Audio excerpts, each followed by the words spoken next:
I think height was my डर. You can't abort anything. तो I didn't have that mindset. अभी sir को कौन समझाए कि सर दिमाग में अगर डर बैठा हो तो. koimoi.com. Hi, this is Sana Makbul and you're watching me on Koi Moi. Hi Sana, Hi.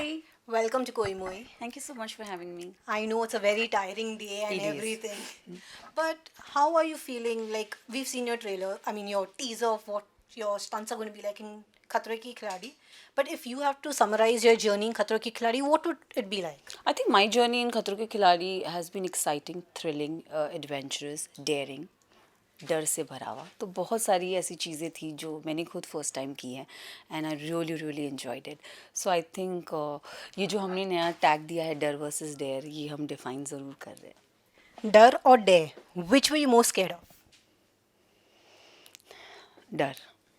Okay. And which was your biggest dar? Creepy crawlies, heights, water, or any other stunts? I think height was my डर and creepy क्रॉलीज में animal was my डर. But animal का fear एक ऐसा होता है कि जब आप एक एक पड़ाव ऐसे क्रॉस कर लेते हो तो आप थोड़े से सेटल हो जाते हो. पर हाइट में ऐसा क्या होता है ना, आप एक स्टेप लिया, आपने 2 स्टेप लिया, आपने 3 स्टेप लिया, वो होता ही रहता है, होता ही रहता है, होता ही रहता है, कमी नहीं होता है. क्रीपी क्रॉलीज में क्या होता है कि एक बार क्रॉलीज आपके ऊपर आ जाते हैं तो वो सेम सेंसेशन और सेम फीलिंग आपके साथ थ्रू आउट रहता है. तो I think height. Okay. And water?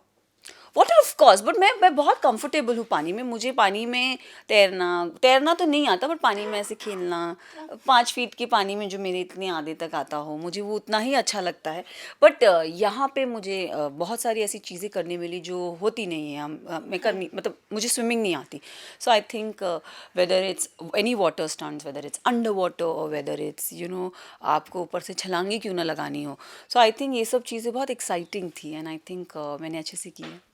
Did you abort any stunts or did Rohit sir stop you like the was coming out and you were like he was like नहीं चुपचाप बैठ जाओ कर लो काम. नहीं, रोहित सर देखो, he as a host and as a mentor he is there and he is doing his job. वो एक स्टंट को बनाने के लिए बहुत मेहनत लगती है and him coming from he is a stunt director. तो कमिंग वो वहाँ है तो he is like you can't abort anything. तो I didn't have that mindset. Sorry, I didn't have that mindset to abort any particular stunt or anything as such. वो आप show देखोगे तो आपको समझ में आएगा. बट आई थिंक सर की कोशिश यही रहती है कि आप कोई स्टंट अबॉर्ट ना करो. सर की कोशिश यही रहती है कि आप अपना हर स्टंट अच्छे से करो, because coming from a stunt background he knows that अगर हम कोई चीज़ डिसाइड कर रहे हैं आपके लिए तो it's safe, it's 100% safe. But अभी सर को कौन समझाए कि सर दिमाग में अगर डर बैठा हो तो कुछ नहीं. Okay, my last question to you is what is your experience from the show, an advice or an experience that's going to stay with you for lifelong? I think I've learned two things in the show. I would say how to stay calm and composed, and patience is 2 things what I take back from me in Khatro Ke Khiladi, and of course many friends.